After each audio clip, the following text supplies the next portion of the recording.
Welcome to the Alex Salmond Show, where we focus attention on a major voting scandal with people prevented from exercising their democratic right to vote.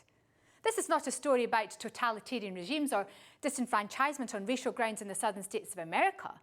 This is what happened just a few weeks ago in the country which prides itself as being a cradle of democracy, the United Kingdom. We turn a focus on the recent European elections, where it is now claimed that up to 1 million people may have been effectively prevented from voting. This is what has been said in the House of Commons. The numbers of non-UK EU citizens who were reportedly denied a vote in the European elections should be a source of shame for this government.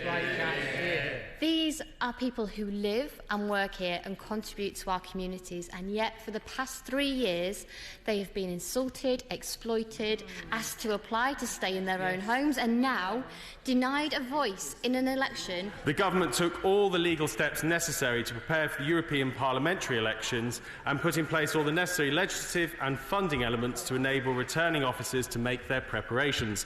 In this week's show, we talked to a lady who was actually turned away at her polling station. It just feels like this. I always feel like I'm being extracted from the community I was embedded in. And I think that was the most upsetting thing. It feels like I'm being moved to the outer circle. Next week, we turn to the political reaction at Westminster and in Europe and ask legal experts whether there is any effective redress for those who've been excluded from the polls. It's a big criticism from here. People are very angry. We're very angry. We want remedies, of course. Yeah, it's a mess that should not have happened. However, first over to Alex with your tweets, emails and continuing reaction to our interview with Robert the Bruce star, Angus McFadden. Well, your comments are still pouring in about the interview with Angus McFadden. That was the one about Robert the Bruce, the movie, the programme that attracted almost 250,000 viewers on the Facebook page alone. And Aaron Aldridge, who's a filmmaker himself, says, Robert the Bruce starring the always interesting Angus McFadden. Really good, intelligent interview. And Colonel Gordon C. says, a very intimate interview, in essence mirroring what Angus McFadden is trying to portray in what looks like an interesting take in what many ways is a timeless story of struggle and success. And Kelly Jane McDonough says, was he Robert in Braveheart? She's talking about Angus McFadden. I'm sure he was. Well, you're absolutely right, Kelly Jane. Angus McFadden played Robert the Bruce in Braveheart, the blockbuster as well. And Angie Rogers says, I met him, that's Angus McFadden, last year in October at Comic-Con, and what a phenomenal down-to-earth guy Angus is. I couldn't wait for this release the moment I saw the trailer. I did actually have goosebumps sitting in the audience. Well done to you, Angie. And Dave McLean, he takes a different view. He says, should we not be supporting young Scottish filmmakers that make films relevant to today? Instead of Bruce, who was basically a rich nobleman who was done to death, Outlaw King was excellent. How many more Heather up-your-kilt films do we need? And taking on that, Adrian Grundy said, Scotland, small country with a big chip in its shoulder. Eleanor Brophy disagrees. She says, can't wait to see it. I named my son Bruce after him, as he was my favourite historical person. And Alan Stevens, he rounds it off an interesting point. He says, this also touches on what we all know, that our own history was suppressed. When we were at school, we knew about 1066, Henry VIII, and English history, but very little of our own, that's Scottish history. If anything, books and the internet and films like this have brought us the ability to see why we were never taught our own history. If the government had been able to stay on its Brexit timetable, then the recent European elections would never have been held. However, they did take place, and have now resulted in a major controversy over people effectively denied the right to vote. This involves both European citizens in the UK and UK citizens in Europe, whose postal ballots did not arrive in time. Alex speaks to people directly involved in the controversy. And I'm delighted to be joined by Nicholas Hatton, the founder of the 3 Million organisation, which campaigns for the rights of European citizens in the United Kingdom, and by his partner, Monique Haney. Welcome to you both to the Alex Salmond Show. Delighted to be here. Monique, can I start with you? Because you turned up at the polling station in the recent elections and were turned away. Yes. And you had the presence of mind to make a film about it, about your experiences on that day. Okay, so today I was turned away from the polling station. I've lived in this country for 27 years. I filled in all the paperwork well on time, sent it before the end of April, and absolutely sure that I sent it in. I was sent away today, went home, made a few phone calls, phoned the Electoral Commission. They told me to go back to the polling station and ask them to phone their advisor at the local district, which I did. And the person I spoke to initially said that I hadn't ticked the correct box, and that's why I couldn't vote. And I said I vividly remember the box, I vividly remember ticking it, and I vividly remember putting it in the post. And she then said that they'd never received the letter in the first place. Anyway, whatever I said, I had my ID on me. I was happy to make a personal declaration on the spot that they refused me the right to vote today. I feel completely disenfranchised, and I feel like my rights have been taken away from me. It's a really upsetting day. Now, Monique, you really well described the chaos and confusion on in the polling station.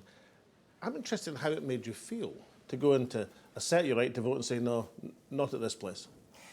Well, I think a lot of us who have been here for a long time are very, very embedded in the society.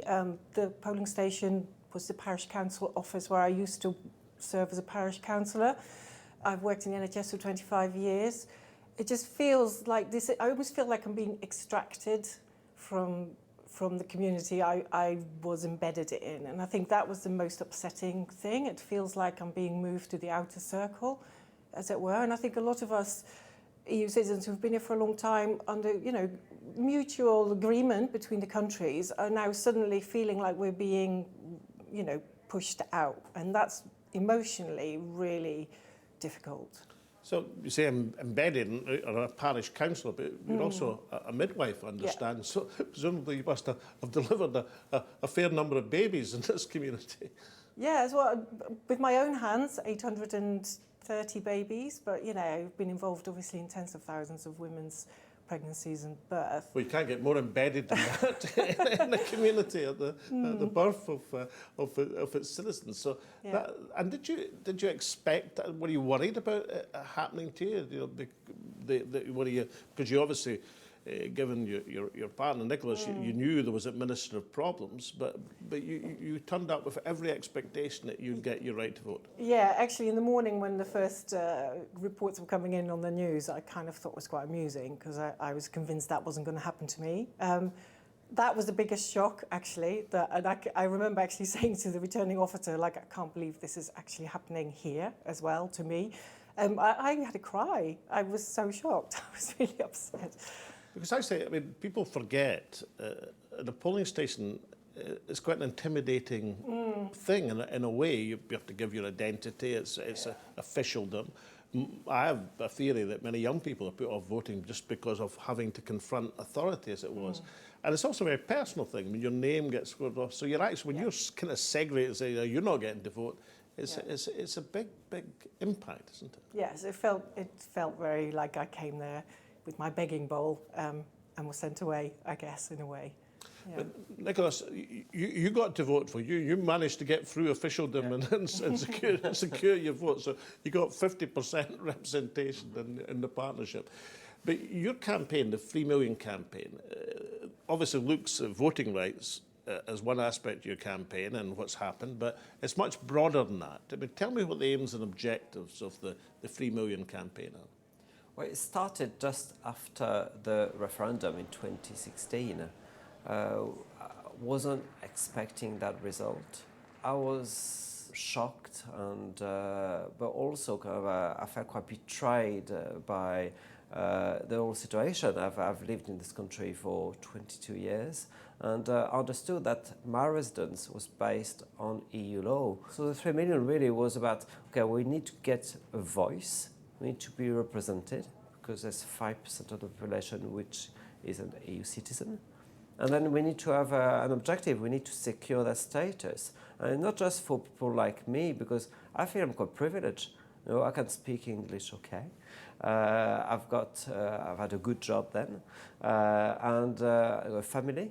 But there's some EU citizens out there which are much more vulnerable. Either they got disability, they belong to ethnic minorities, they could be older as well. So they worry about, about their own health and then access to services. So something had to be done really to really help those that need it the most. Monique, you're a Dutch national, a European citizen, long-standing resident of this country, midwife and parish councillor. So going back to the referendum back in 2016, were you surprised then that European citizens were excluded from voting?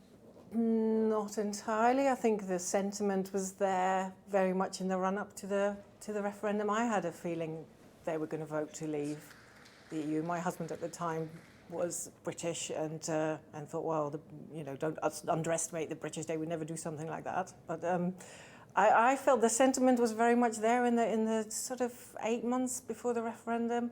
And actually, in fact, going back to the financial crisis, I could feel it coming then. I thought it was going to happen. I just think you put any major financial pressure, economic pressure on a population, they will lash out at the foreigners. And so no, I wasn't surprised. I think I felt it coming for a long time. And how do you feel about the voting campaign? You're not letting the matter rest. I understand that you're looking for legal redress as a possibility. And we've analysed over 1,000 testimonies of citizens who were denied their vote, and we sought legal advice. So we're pressing ahead with a legal challenge against the government. One of the issues is that, of course, we can't vote in two countries. So I'm French, so I was sent papers to vote for the French MEPs, and the French were well organised. So there was a polling session in Bristol, for example, for that.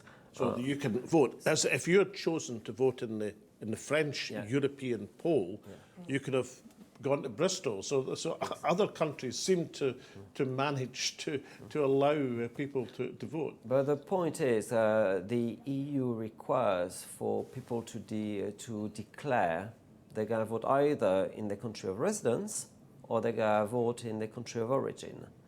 The UK seems to have decided that declaration needs to be renewed at every election, which is not in the original text. But at the end of the day, disenfranchising people is a very serious thing. Democracy is based really on letting people vote if they are in the franchise. And that's why the legal challenge, deny my vote, is really essential. Because whether this country leaves the EU or not, democratic principle must be upheld. Politicians in the House of Commons elsewhere, from a fairly early stage in this process, said, oh, no, don't worry about the 3 million European citizens. Their rights will be protected. It'll all be reciprocal. Do you think that was just lip service now after these 3 years? Yeah, absolutely. What rights? Well, they'll be broadly the same. That's kind of what they're saying on their website. What does that mean? I mean, what does that mean about my pension that I've built up? What does that mean about access to the NHS? Am I going to be the same as a third country immigrant who has to pay a surcharge every year? They could say, well, you still have access, you just have to pay a little bit. With every change of government in the future, they can change all the immigration rules. There is no... If we're no longer protected by the European Court of Justice, we are entirely handed over to whichever government this country has at the time. So it can change. There is no long-term guarantee if we're not protected by EU law. Nicholas, so where does the 3 million campaign go from here? Do you stay and fight, or do you pack up and leave? We want the UK and the EU to basically agree what the legal framework will be for our rights, so no future government can change them. There's a lot to fight for. I'm definitely a fighter. Over the last 3 years, I've given my life to the campaign. I'm passionate about this, and we're not going to let go. And so la lutte continue. So Nicholas, Monique, thank you very much. Thank you. Join us after the break when Alex interviews the former Labour MP who's made the estimate that the figure of those disenfranchised may be up to 1 million. We'll see you then.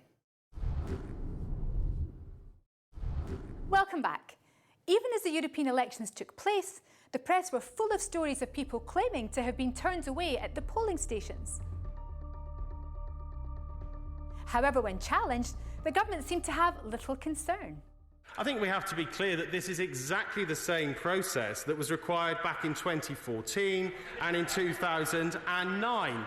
And this is a legal structure of how this vote takes place that has not changed. Nothing to see here then. The government have also refused to place a number on those prevented from voting. However, former Labour MP Roger Casall has done exactly that.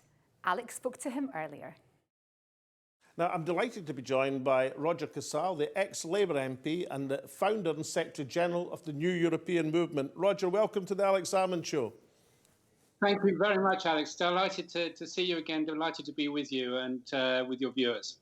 Now, Roger, your organisation has made the estimate that 1 million people, perhaps, were excluded effectively from voting in the recent European election. How do you arrive at that big number? What we did after the election was we wrote to electoral registration officers, Alex, in the UK, and we asked how many of the additional forms that EU citizens needed to complete in order to be able to vote in the European elections were returned. And the average figure based on our sample was 20%. Now, if you calculate that there are just under 4 million, some people say 3.6 million, some people say 3.9 million EU citizens in the UK, of which maybe 56% are on the register.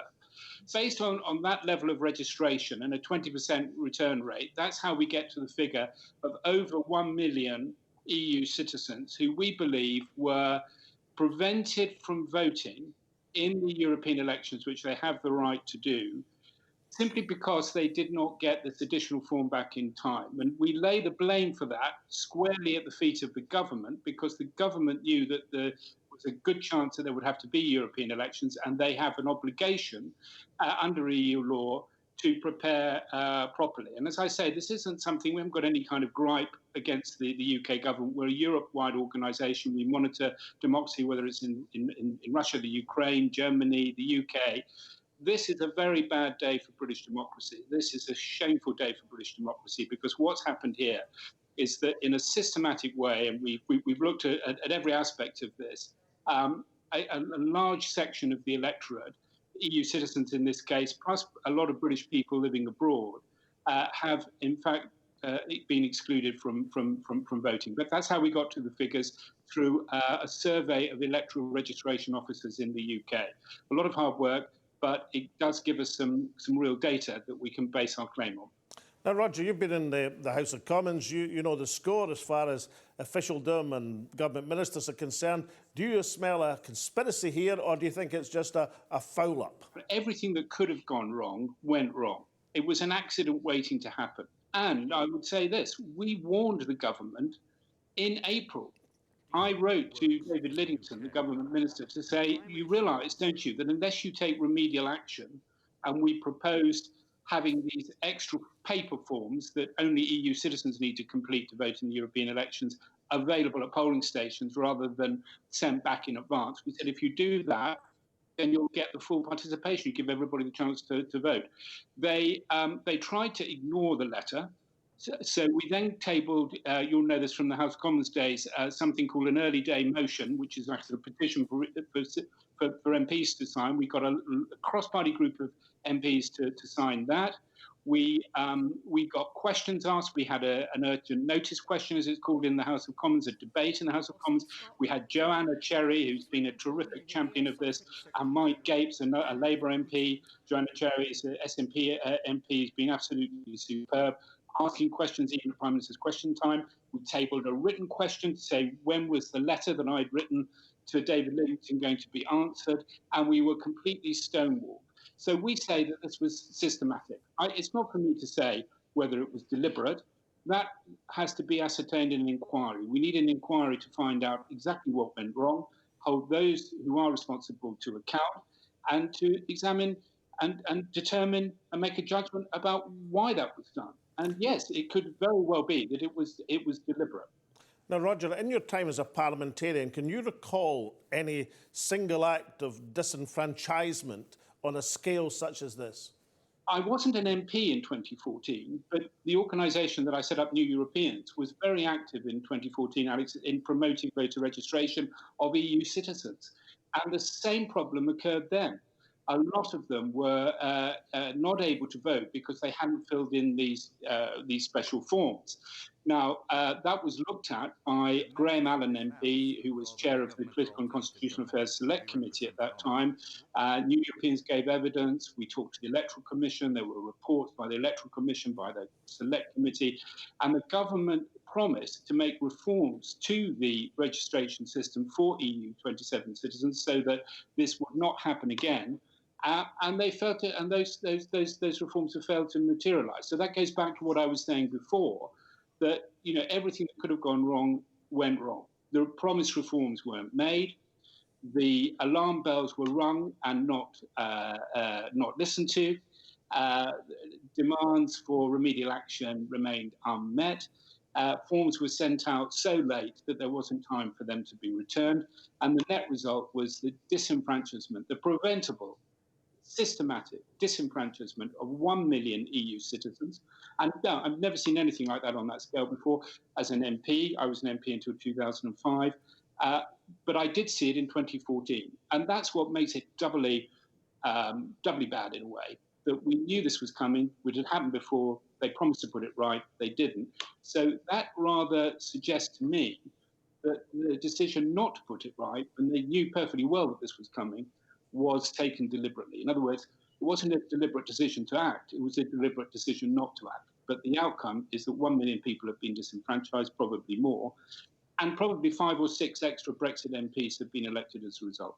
Now, Roger, you've had a success recently, the New Europeans, in getting this matter on the agenda of Guy Verhofstadt's Committee on Brexit in the European Parliament. What do you expect to come from that deliberation? We do have a very good relationship as New Europeans with the Constitutional Affairs Committee of the European Parliament, whose outgoing chair is Danuta Hübner. And that's quite right, Alex. She looked at all the evidence that we sent her, and she sent it on to the Brexit Steering Group, which is chaired by Guy Verhofstadt, and also to the Civil Liberties Committee, which is chaired by Claude Moraes. Claude Moraes has already responded, and he has sent all the material to the Venice Commission of the Council of Europe. As soon as the Constitutional Affairs Committee is reconvened in the European Parliament, we would like them to launch a formal investigation. And we would like that to be the recommendation that comes from Guy Verhofstadt and the Brexit Steering Group. Because this is a matter that goes wider than just what's happening in the UK. This is an issue about democracy in the European Union. And I have to say that it's not just in the UK where there were irregularities and where there were problems with transnational citizens, mobile EU citizens, citizens of one member state who live and work in another one were excluded from voting. This is the most systematic example. And this is the example where we suspect foul play. In some ways, are you not surprised that there hasn't been more outrage in the House of Commons, given the circumstances that have befallen many of our fellow European citizens, people who've worked and lived with us over matters of decades, in some cases, turned away from polling stations? Are you not surprised that there hasn't even been more outrage in a political sense to tell the government this cannot be regarded as business as usual? We've had a pretty good response, but I wouldn't describe it as at the same level, say, as the outrage over the Windrush scandal or something like that.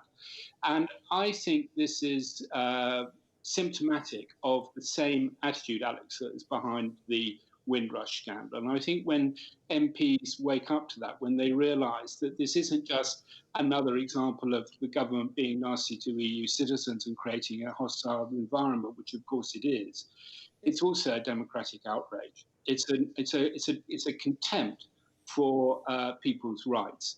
It's a failure to listen. It's a failure to act on evidence. We're not saying that people are being forced to leave the UK after 30 years legal residence, but the attitude behind this is the same as the attitude behind the Windrush scandal. And we see this in other parts of Europe.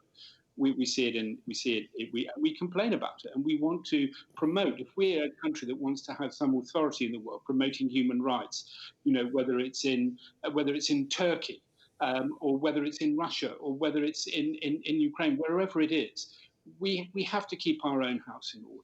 And I see this also, Alex, if I may say so, as part of a pattern of a disregard for our democratic procedures in the UK. And of course, there's talk at the moment of proroguing Parliament.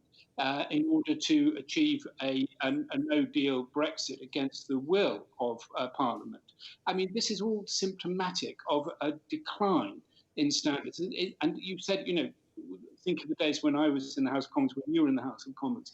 I left the House of Commons in 2005. I mean, I could never have dreamt in those days that we could ever get to the point that we've got to now, where 1 million people could be systematically disenfranchised, and government of the day gets away with it. Well, they're not going to get away with it. But we have to remember we're Europeans, and Europe is the place that we turn when our governments go rogue. And that is why we have turned to Guy Verhofstadt. That is why we have turned to Danuta Hübner. That is why we've turned to the European Commission. We're also talking to parliamentarians in a number of nation states. I'm very happy to come on this programme, on any programme that is going to allow us to hold the mirror up to the UK government and say, shame on you. Roger Casal, thank you very much indeed. Thank you, Alex. Thank you. Now, we've asked the Cabinet Office to respond directly to the New European Movement's dramatic claim that up to 1 million people were effectively denied their right to vote. No response yet, but if we get one, we'll bring it to you in next week's show.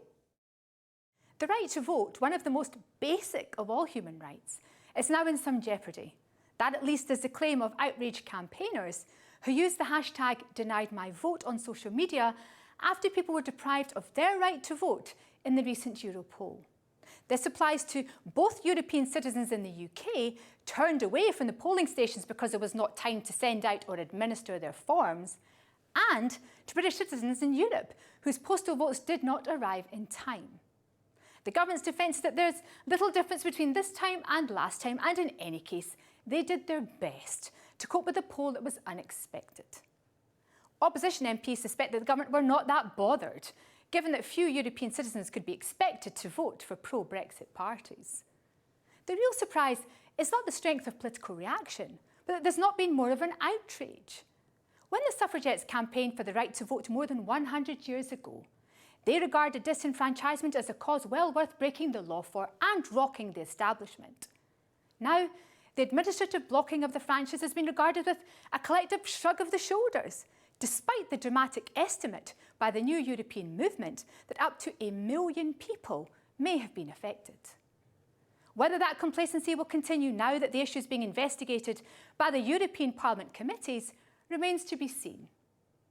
Join us next week to see how politicians and legal figures intend to hold the government to account on the issue. Until then, from Alex, me, and all at this show, it's goodbye, and we hope to see you next time.